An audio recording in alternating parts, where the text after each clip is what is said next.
Hello दोस्तों, welcome to my YouTube channel. तो आज हम लोग बात करने वाले हैं क्लास 12th के पॉलिटिकल साइंस पर, जो हम लोग चर्चा कर रहे थे, जिसका कि हम लोग दो वीडियो में दो चैप्टर को देख चुके हैं। जो कि हमारा पहला वीडियो में था क्या 1947 में भारत देश आज़ाद होने के बाद उनके सामने क्या चुनौती थी। उन सभी चुनौतियों से निपटने के बाद हमारे देश में लोकतंत्र को अपनाया गया था। तो दूसरा चैप्टर में लोकतंत्र में सबसे पहला काम जो किया गया था वह आपका किया गया था चुनाव की प्रक्रिया। तो चुनाव की प्रक्रिया हम लोगों ने दूसरे चैप्टर में पढ़ चुके हैं और तीसरे चैप्टर में अब हम लोग आ गए हैं। और तीसरे चैप्टर में क्या है, क्या चुनाव होने के बाद हमारे देश में सरकार बनती है तो इसने विकास के लिए कौन कौन सी रणनीति अपनाई, उसी से संबंधित ये हमारा तीसरा चैप्टर होगा। तो आप लोगों को हम पहले ही बता चुके हैं पूरी जो आपका ये बुक है, तो अगर आप एक तरफ से देखेंगे वीडियो तो आराम से आप पूरी राजनीति को समझ सकते हैं, जो आपका दो भाग में है जैसे कि आपको पता ही है। तो पहला आप लोगों का क्या है, स्वतंत्रता के समय से भारतीय राजनीति अर्थात 1947 से अब तक की राजनीति के बारे में आपको इस 10 चैप्टर में बताया जाएगा। तो तीसरा चैप्टर जैसे कि आप लोगों को इसमें विकास की राजनीति के बारे में बताया जाएगा। पहला क्या लोकतंत्र का स्थापित किया गया, दूसरा में पढ़े आप लोग क्या क्या चुनाव किस प्रकार कराया गया उसको पढ़ लिए, और तीसरा में नियोजित विकास की राजनीति, और चौथा इसी से संबंध में आ जाएगा आपका भारत का विदेश संबंध क्या है। तो चलिए आज हम लोगों का तीसरा चैप्टर है और तीसरा चैप्टर में आखिर हम लोग क्या क्या बात करेंगे तो उनको जानिए। तो नियोजित विकास की राजनीति में जो आज हम लोग चर्चा करेंगे वो चर्चा होगा हमारा योजना आयोग क्या होता है, इस पर चर्चा करेंगे। हरित क्रांति क्या होता है, इन पर चर्चा करेंगे। और पंचवर्षीय योजना क्या होता है, इन सभी बातों पर आज हम लोग चर्चा करने वाले हैं। तो सबसे पहले बात जानिए क्या नियोजित विकास क्या होता है। यह तीसरा चैप्टर है आपका, ठीक है। तो अर्थव्यवस्था में पुनः निर्माण तथा शीघ्रगामी आर्थिक विकास व संसाधनों के पुनर्वितरण के लिए योजनाबद्ध होना नियोजित विकास कहलाता है। तो नियोजित विकास क्या है, अर्थव्यवस्था का पुनः निर्माण अर्थात दोबारा निर्माण तथा शीघ्रगामी यानी कि तुरंत ही इनका विकास करना, आर्थिक विकास करना, संसाधन का पुनर्वितरण यानी कि संसाधन का सभी प्रकार से वितरण तथा उनका योजनाबद्ध तरीके से उनका उपयोग करना नियोजित विकास कहलाता है। स्वतंत्रता के पश्चात आर्थिक समृद्धि व सामाजिक न्याय के लिए सरकार के निर्णय व भूमिका पर मतभेद थे। क्या थे, स्वतंत्रता के समय आर्थिक समृद्धि व सामाजिक न्याय के लिए सरकार के निर्णय व भूमिका पर क्या था, मतभेद था। स्वतंत्रता के समय भारत के समक्ष विकास के दो मॉडल थे। देखिए भारत में जब विकास की बारी आई, जैसे कि आपको बता चुके हैं, ये आपका नोट्स है इसलिए पूरी डिटेल में उतना नहीं बताया जाएगा, आप लोग पढ़ ही लिए होंगे आपका चैप्टर क्या है, लेकिन आपको हम सारांश के तौर में पूरी चैप्टर को बता देंगे, आप इसे आसानी से समझ सकते हैं, ठीक है। तो स्वतंत्रता के समय भारत के समक्ष क्या होता है, विकास का दो मॉडल आता है। पहला क्या आता है, पूंजीवादी मॉडल, और दूसरा आता है समाजवादी मॉडल। भारत ने मिश्रित अर्थव्यवस्था का मॉडल अपनाया और सार्वजनिक व निजी क्षेत्रों के गुणों का समावेश किया। देखिए नियोजित विकास की राजनीति के अंतर्गत क्या आया, भारत के सामने दो विकास का मॉडल आता है। पहला क्या आता है आपका पूंजीवादी आता है और दूसरा क्या आता है आपका समाजवादी। तो पूंजीवादी में क्या होता है, क्या निजी व्यक्ति का इसमें दबदबा रहता है, और समाजवादी में क्या होता है, सरकार का इसमें दबदबा रहता है। लेकिन भारत क्या किया, यहाँ क्या किया, क्या यहाँ मिश्रितवादी अर्थव्यवस्था अर्थात निजी और सरकार दोनों का इसमें भाग लेगा, यानी कि मिश्रित अर्थव्यवस्था भारत में अपनाया गया, यानी कि पूंजीवादी अर्थव्यवस्था भी रहेगा, समाजवादी अर्थव्यवस्था रहेगा, दोनों का गुण भारत के अर्थव्यवस्था में सम्मिलित किया गया। तो आपको पूछा जाएगा क्या भारत की अर्थव्यवस्था कैसी है, तो भारत की अर्थव्यवस्था आपका मिश्रित अर्थव्यवस्था। कैसी अर्थव्यवस्था है, मिश्रित अर्थव्यवस्था। एक बात और यहाँ आपको याद रखना है, क्या 1944 में उद्योगपति के एक समूह द्वारा देश में नियोजित अर्थव्यवस्था अपनाने का संयुक्त प्रस्ताव तैयार किया, जिसे बॉम्बे प्लान कहा गया। देखिए ये वीडियो का मेन उद्देश्य क्या है, क्या आप ऑब्जेक्टिव में जो पूछा जाएगा उसे आसानी से लिख सकते हैं और आपका कॉन्सेप्ट क्लियर हो जाएगा आपका इस चैप्टर में क्या क्या बताया गया है। तो एक और यहाँ एक बात और आता है कि 1944 ईस्वी की बात करें तो इसमें उद्योगपति का जो एक समूह था वह देश के नियोजित अर्थव्यवस्था अपनाने का संयुक्त प्रस्ताव तैयार किया था, जिसे बॉम्बे प्लान कहा गया है। तो आप लोग याद रखेंगे बॉम्बे प्लान कब तैयार किया गया था, तो 1944 ईस्वी में किया गया था।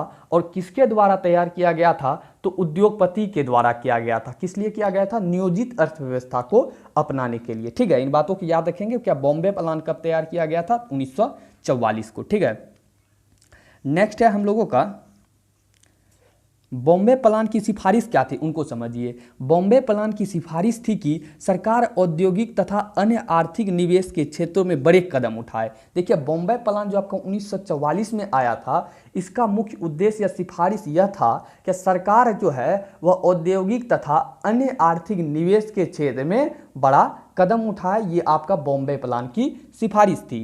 योजना आयोग, देखिए अब योजना आयोग एक शब्द आता है, तो योजना आयोग से आप पहले ये समझ लीजिए कि योजना आयोग की स्थापना आपका मार्च 1950 में हुआ था। कब हुआ था, मार्च 1950 में हुआ था। भारत सरकार ने एक सीधे सीधे प्रस्ताव के जरिए की। यह एक सलाहकार की भूमिका निभाता है, अर्थात आपका योजना आयोग क्या करता है, एक सलाहकार की भूमिका निभाता है। और इसकी सिफारिशें तभी प्रभावकारी हो पाती है जब मंत्रिमंडल उन्हें मंजूर करे। देखिए आपका योजना आयोग क्या है, योजना आयोग यह भारत सरकार के सीधे सीधे प्रस्ताव के जरिए लागू किया गया था। मार्च 1950 में इसका स्थापना किया गया था।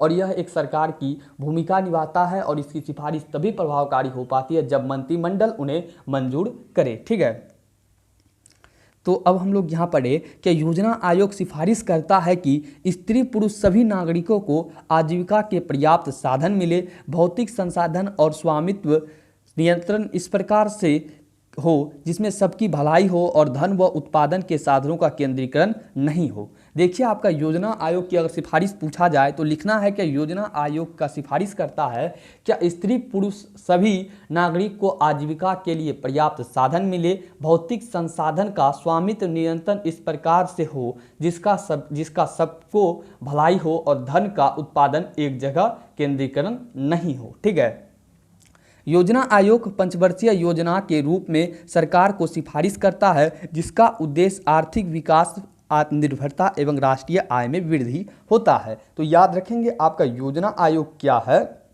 योजना आयोग का उद्देश्य क्या रहता है, क्या यह आर्थिक विकास व आत्मनिर्भरता व राष्ट्रीय आय में वृद्धि करना होता है आपका योजना आयोग का उद्देश्य। और याद रखेंगे योजना आयोग का स्थापना कब किया गया था, तो मार्च 1950 में। आपको हम पहले ही बता चुके हैं, बहुत इंपॉर्टेंट है, कई बार पूछा गया। ठीक है, मार्च 1950 में इसका स्थापना किया गया था। अब फर्स्ट बातें यहाँ आती है, क्या योजना आयोग पंचवर्षीय योजना के रूप में सरकार को सिफारिश करता है और आत्मनिर्भरता व राष्ट्रीय आय में वृद्धि होता है। ठीक है, प्रथम पंचवर्षीय योजना मुख्य उद्देश्य कृषि क्षेत्र का विकास, मूल मंत्र धीमी गति से विकास। देखिए अब विकास की रणनीति में क्या आता है, प्रथम पंचवर्षीय जो आपका योजना आता है, और प्रथम पंचवर्षीय योजना आपका कब आता है, तो ये बात को आप लोग जरूर याद रखेंगे। प्रथम पंचवर्षीय योजना जो आपका आता है 1951 में आता है और 56 तक चलता है। जैसे आपको पता है योजना प्रथम पंचवर्षीय योजना 1951 से 56 तक चला था, अर्थात 5 साल तक चला था। और पंचवर्षीय योजना कार्यकाल कितना होता है, 5 साल होता है, आपको पता ही है। ठीक है, तो याद रखेंगे प्रथम पंचवर्षीय योजना आपका 1951 में आया था, 1956 तक चला था। और इसका मुख्य उद्देश्य कृषि क्षेत्र का विकास, मूल मंत्र धीमी गति से विकास। याद रखेंगे प्रथम पंचवर्षीय योजना जो है आपका 1951 में आया और इसका प्रमुख उद्देश्य क्या था, क्या कृषि क्षेत्र का अत्यधिक विकास हो। क्या था, पूछा जाएगा क्या प्रथम पंचवर्षीय योजना का उद्देश्य क्या था, तो याद रखेंगे प्रथम पंचवर्षीय योजना का उद्देश्य हमारा क्या था, तो कृषि क्षेत्र में अत्यधिक विकास। दूसरी पंचवर्षीय योजना आपका 1956 से 1961 तक चला। दूसरी पंचवर्षीय योजना आपका 1956 से 1961 में चलता है और पीसी महालनोबिस द्वारा इसका मॉडल तैयार किया गया था। याद रखेंगे कि दूसरी पंचवर्षीय योजना जो अपनाया गया था वह 1956 में अपनाया गया था और इसका जो मॉडल तैयार किया था वह मॉडल तैयार किया था आपका पीसी महालनोबिस। याद रखेंगे कई बार पूछा गया है कि दूसरी पंचवर्षीय योजना का मॉडल किसने तैयार किया था, तो दूसरी पंचवर्षीय योजना का जो मॉडल तैयार किया था वह पीसी महालनोबिस किया था। किसने किया था, पीसी महालनोबिस ने। ठीक है, कौन किए थे, पीसी महालनोबिस। नेक्स्ट है आप लोगों का इसका उद्देश्य क्या था, अर्थात दूसरी पंचवर्षीय योजना का उद्देश्य क्या था, तो भारी उद्योग का विकास पर जोर, मूल मंत्र तेज गति से संरचनात्मक बदलाव। तो याद रखना है कि दूसरी पंचवर्षीय योजना का मूल उद्देश्य आपका भारी उद्योग में विकास पर जोर दिया गया था और पीसी महालनोबिस दूसरी पंचवर्षीय योजना का मॉडल तैयार किया था और दूसरी पंचवर्षीय योजना हमारा 1956 में लागू किया गया था और प्रथम पंचवर्षीय योजना से याद रखना है क्या 1951 में लागू किया गया था और इसका मुख्य उद्देश्य था कृषि क्षेत्र का विकास। इन चारों बातों को आप याद रखेंगे, ठीक है। नेक्स्ट अब हम लोग देखते हैं,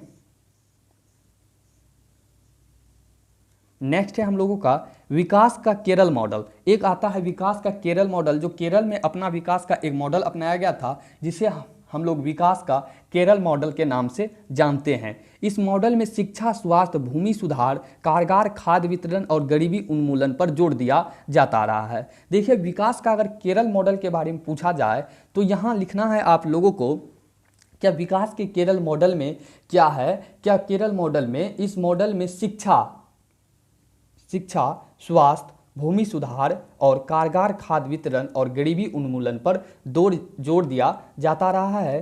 तो किसमें, तो विकास के केरल मॉडल में इन सभी बातों का ध्यान रखा गया है। अब आता है क्या उन समय मुख्य विवाद क्या उठा था, मुख्य विवाद क्या था उनको समझिए। कृषि बनाम उद्योग, भारत जैसे पिछड़ी अर्थव्यवस्था को पटरी पर लाने के लिए कृषि और उद्योग के बीच ज़्यादा संसाधन किसमें लगाने चाहिए। मुख्य विवाद में सबसे पहला यह था क्या कृषि और उद्योग के दोनों के अंदर क्या भारत जैसे पिछड़ी अर्थव्यवस्था को अगर पटरी पर लाना है तो कृषि में ज़्यादा संसाधन लगाना चाहिए या उद्योग में लगाया जाना चाहिए। यहाँ ये दोनों बातों के बीच मुख्य विवाद था कि कृषि में ज़्यादा हम संसाधन को लगा दें या उद्योग में। फिर आता है निजी क्षेत्र और सार्वजनिक क्षेत्र। भारत ने विकास के लिए उपलब्ध पूंजीवादी और समाजवादी मॉडल की जगह भारत ने दोनों के मिले जुले के रूप मिश्रित अर्थव्यवस्था को अपनाया, जैसे आपको हम बता ही चुके हैं, ठीक है। और दो बातें आपको पढ़ना है कि वामपंथ व दक्षिणापंथ, ये दो बातें आपको बहुत जगह बुक में मिला होगा और आप इस बात को समझिए क्या है वामपंथ और दक्षिणापंथ। यह विचारधारा समाज में गरीब व पिछड़े सामाजिक समूहों का समर्थन करती है एवं इन वर्गों को फायदा पहुंचाने वाली नीतियों का समर्थन करता है। देखिए पूछा जाएगा क्या वामपंथ से आप क्या समझते हैं, तो लिखेंगे कि यह एक विचारधारा है जिसमें गरीब व पिछड़े सामाजिक समूहों का समर्थन करती है। कौन गरीब व पिछड़े सामाजिक समूहों का समर्थन करती है, तो वामपंथ एवं इन वर्गों का फायदा पहुंचाने वाली नीति का समर्थन करता है आपका वामपंथ। वहीं अगर दक्षिणापंथ की बात करें तो यह एक विचारधारा मानती है कि सरकार की अर्थव्यवस्था में गैर जरूरी हस्तक्षेप नहीं करना चाहिए। देखिए आपको यहाँ दो पंथ के बारे में बताया गया। पहला पंथ वामपंथ है जिसमें क्या है कि समाज में गरीब के पिछड़े सामाजिक समूहों का समर्थन करेगा और इन वर्ग के फायदा के लिए इन नीतियों को वह पहुंचाएगा उनके पास और उनका समर्थन करेगा। लेकिन आपका दक्षिणापंथ का लोग क्या कहता है, क्या यह विचारधारा मानती है, यानी दक्षिणापंथ विचारधारा मानती है कि सरकार के अर्थव्यवस्था में गैर जरूरी हस्तक्षेप नहीं करना चाहिए, ठीक है। ये दोनों पंथ का दो बातें हैं, ठीक है। अब आता है हमारे सामने खाद्यान्न संकट व हरित क्रांति। खाद्यान्न संकट व हरित क्रांति क्या है, क्या 1965-67 के दौरान भारत के कुछ हिस्सों में विशेषकर बिहार में खाद्य संकट होने के परिणाम स्वरूप कृषि क्षेत्र में वृद्धि व आत्मनिर्भरता बढ़ाने के लिए हरित क्रांति द्वारा उत्पादन तकनीक में सुधार किया गया। देखिए खाद्यान्न संकट या हरित क्रांति की बात करें तो यह क्या है, उनको समझिए। क्या 1965-67 के दौरान भारत के कुछ हिस्सा अगर बात करें उसमें बिहार, विशेषकर बिहार आता है, तो उसमें खाद्य संकट हुआ था, जिसके परिणाम स्वरूप कृषि क्षेत्र में वृद्धि व आत्मनिर्भरता बढ़ाने के लिए हरित क्रांति द्वारा उत्पादन तकनीक में सुधार किया गया था। और हरित क्रांति के सकारात्मक और नकारात्मक प्रभाव को आप लोग समझ लीजिए। 5 नंबर में कई बार से पूछा गया है क्या हरित क्रांति से आप लोग क्या समझते हैं, या हरित क्रांति के सकारात्मक एवं नकारात्मक प्रभाव को लिखें। तो आपको हम जब द्विगुत्रीय प्रश्न कराएंगे तो उसमें अच्छी प्रकार से आपको हम प्रश्न का उत्तर देंगे और यहाँ से आप लोग समझ लीजिए, ठीक है। तो हरित क्रांति क्या किया, कब अपनाया गया था, तो खाद्यान्न संकट 1965-67 में जब आया था उसी समय हमारे देश में हरित क्रांति को अपनाया गया था। और इसके हरित क्रांति के अंतर्गत क्या किया गया था कि कृषि क्षेत्र में वृद्धि व आत्मनिर्भरता बढ़ाने के लिए इसको अपनाया गया था। ठीक है, तो हरित क्रांति का सकारात्मक परिणाम क्या हुआ, खेती हर पैदावार में समान किस्म की वृद्धि, गेहूं की पैदावार और देश में खाद्यान्न की उपलब्धता बढ़ी। हरित क्रांति अपनाने का परिणाम यह हुआ कि देश में खाद्यान्न की उपलब्धता बढ़ी, अर्थात खाने पीने वाली वस्तु जो थी उसकी उपलब्धता बढ़ी, जैसे कि गेहूं की पैदावार बढ़ी। पंजाब, हरियाणा और पश्चिमी उत्तर प्रदेश जैसे इलाके कृषि के लिहाज से समृद्ध हो गया। देखिए, हरित क्रांति को यह संपूर्ण देश में अच्छी प्रकार से लागू नहीं हुआ और संपूर्ण देश इससे समृद्ध नहीं हुआ, बशर्ते कुछ राज्य ही इससे समृद्ध हो पाया, जैसे कि पंजाब, हरियाणा और पश्चिम उत्तर प्रदेश ही आपका हरित क्रांति का सकारात्मक प्रभाव हमें देखने को मिलता है। अब बात करें नकारात्मक प्रभाव क्या पड़ा इसका, तो धनी किसान और भूस्वामियों को ज़्यादा फायदा हुआ, गरीब किसानों और भूस्वामियों के बीच अंतर बढ़ा। देखिए, नकारात्मक प्रभाव क्या हुआ कि धनी किसान और भूस्वामी के बीच इसको फायदा हुआ, क्योंकि हरित क्रांति अपनाने के बाद सभी प्रकार के उन्नत किस्म के बीज सबको अपनाया गया था, तो गरीब किसान इसे ले नहीं सके, धनी किसान ने इसे खरीदकर अत्यधिक इससे लाभ कमाया, जिस कारण से गरीब किसान और भूस्वामी के बीच क्या हुआ, अंतर और अत्यधिक बढ़ गया। क्या हुआ, और इसके बीच अंतर बढ़ गया। ठीक है, अब हम लोग बात करते हैं श्वेत क्रांति पर। क्या बात करेंगे, श्वेत क्रांति पर, और यहीं पर हमारी ये वीडियो आज की खत्म हो जाएगी। ठीक है, तो श्वेत क्रांति को ऑपरेशन फ्लड के नाम से भी जाना जाता है। ठीक है, श्वेत क्रांति को किस नाम से जाना जाता है, ऑपरेशन फ्लड के नाम से भी जाना जाता है। 1970 में गुजरात के आणंद में ग्रामीण विकास कार्यक्रम जिसके अंतर्गत सहकारी दूध उत्पादक को उत्पादन व वितरण के लिए राष्ट्रव्यापी तंत्र में जोड़ा गया। देखिए, श्वेत क्रांति या ऑपरेशन फ्लड क्या है, तो अगर हम इसमें बताएं क्या 1970 की ईस्वी में 1970 में गुजरात के आणंद में ग्रामीण विकास कार्यक्रम, जिसने अंतर्गत सहकारी दूध उत्पादक को उत्पादन व वितरण के लिए राष्ट्रव्यापी तंत्र से जोड़ा गया था। अगर श्वेत क्रांति से पूछा जाए क्या तात्पर्य है, तो लिखना है आप लोगों को कि भारत को विश्व में दूध का सबसे बड़ा उत्पादक बनाने के उद्देश्य से साल 1970 में ऑपरेशन फ्लड के नाम से, अर्थात श्वेत क्रांति के नाम से एक अभियान चलाया गया था, जो आगे चलकर श्वेत क्रांति के रूप में जाना गया। वर्गीज कुरियन को इस क्रांति का जनक के रूप में जाना जाता है। श्वेत क्रांति का परिणाम ही है कि आज भारत विश्व में सबसे बड़ा दूध उत्पादक देश बन चुका है। श्वेत क्रांति के अंतर्गत सहकारी संगठन का निर्माण, अच्छी नस्ल के पशुओं की व्यवस्था तथा वैज्ञानिक तकनीकों का प्रयोग करके दुग्ध उत्पादन में वृद्धि हासिल की गई है।